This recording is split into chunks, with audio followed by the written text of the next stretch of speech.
I'm John Batchelor. This is the John Batchelor Show with Gordon Chang, at Gordon G. Chang, and we're joined by Brandon Weichert of the Weichert Report, author most recently of Winning Space, How America Remains a Superpower. However, we go immediately to the facts on the ground that we do not have from the People's Republic of China about the origins of COVID-19. Brandon, a very good evening to you. Thank you for this, and I am glad to hear that your recovery from COVID-19 is progressing, not as fast as you want, but certainly better than a severe outcome. I read from the Reuters from Geneva, the WHO. The United States called on China on Monday to allow an expert team from the WHO, World Health Organization, to interview, quote, caregivers, former patients, and lab workers in the central city of Wuhan.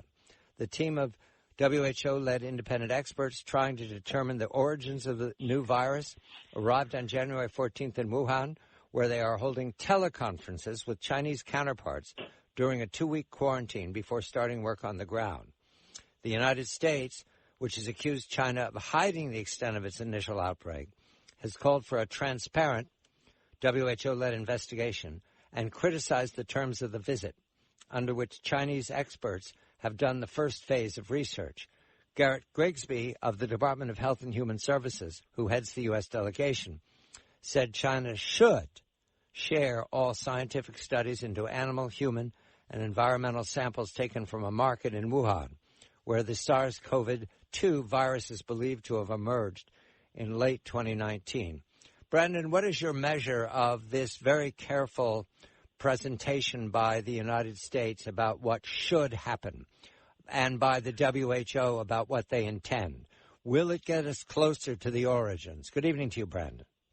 Well, good evening, and thank you for having me, and good evening, Gordon. And yes, we are doing better with COVID, and as somebody who has suffered with it, I can tell you that this is not a fun disease, and I'm very heartened that our State Department and the World Health Organization, which got a lot of flack last year for maybe going too soft on China, I'm heartened that these two institutions are now really pressing China.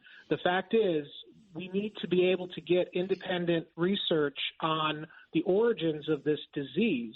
And the fact is that for the last year, ever since President Trump was bringing up the fact that this came from China and we need to know the precise details about it, the Chinese regime has not only said, no, you can't come, either the Americans or the WHO, but they've also then tried to spin it in the international media and say, well, this actually came from America, that this was actually – they've been spinning these conspiracy theories, which instantly gets sort of my alarm bells ringing that maybe there is a cover-up afoot within China. Maybe they don't want us to know something, and so it's good that there's now international pressure. Whether or not China will submit to that pressure is another question entirely. It seems to be that they're going to be recalcitrant for as long as possible, and with the new administration coming in just a few days, I'm sure there's going to be probably some kind of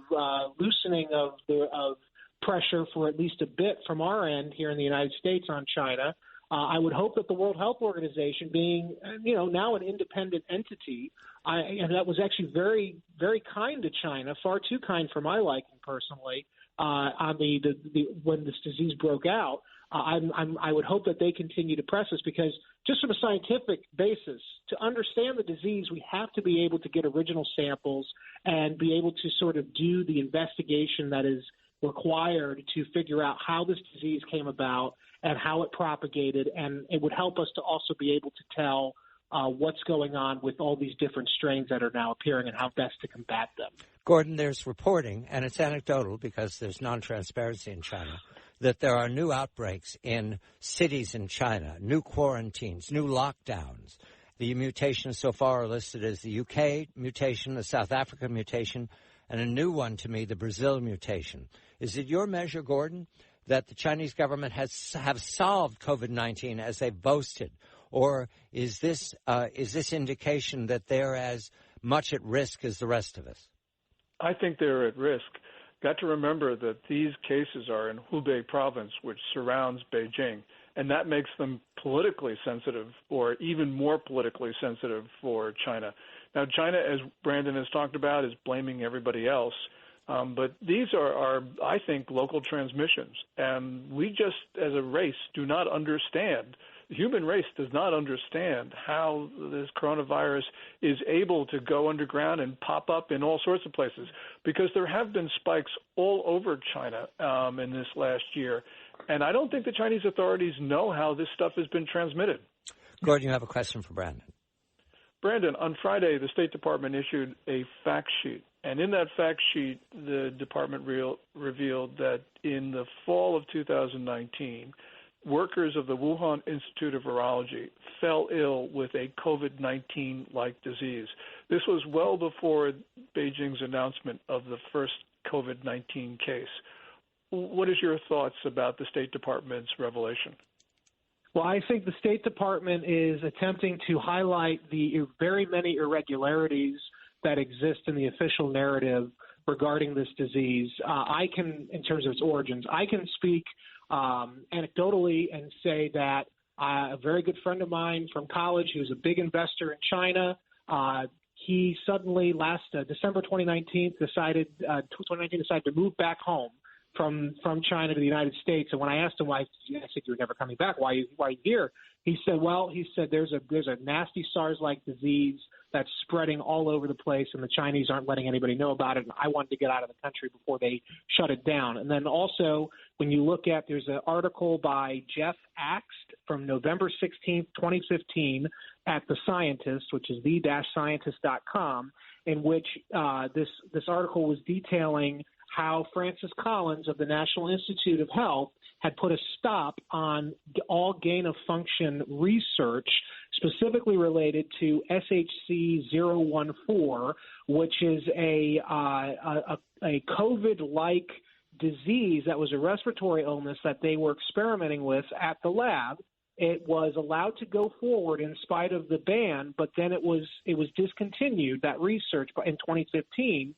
And then, as the reporting of Bill Gertz has indicated at the Washington Times and the Washington Free Beacon, the UNC Chapel Hill, which was where this research was being done with the NIH funding, rather than shut the program down, looks like they transferred all the R&D over to Wuhan, where the standards, of course, for research and development are far less than they are here. And the reason that the NIH had asked UNC Chapel Hill to shut this particular experiment with a COVID-19-like disease in the lab was because if it got out, they would not be able to determine the trajectory and the transmissibility of the disease. They wouldn't be able to contain it.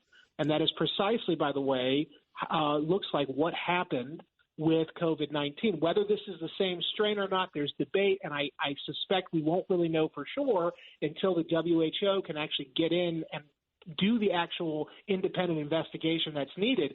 But I do think it's very interesting, the State Department sort of their readout on the events, and you couple that with research that I've been doing and research that Bill Gertz has been doing, and I know that you've been doing, Gordon, and I think it's very interesting how all of these reports are coming out about how people were getting sick far before they were announcing the official illness in China, and that should indicate to you possibly a cover-up and something that the United States and the international community should be very serious about, because this could very well be the biological Pearl Harbor that we've been worrying about, whether it was intentionally released or accidentally released. The fact is the Chinese have been covering it up, and they've not helped the situation.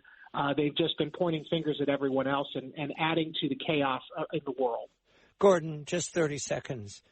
A year ago, I did not believe we'd ever get the origins because of the inability of China to open to researchers.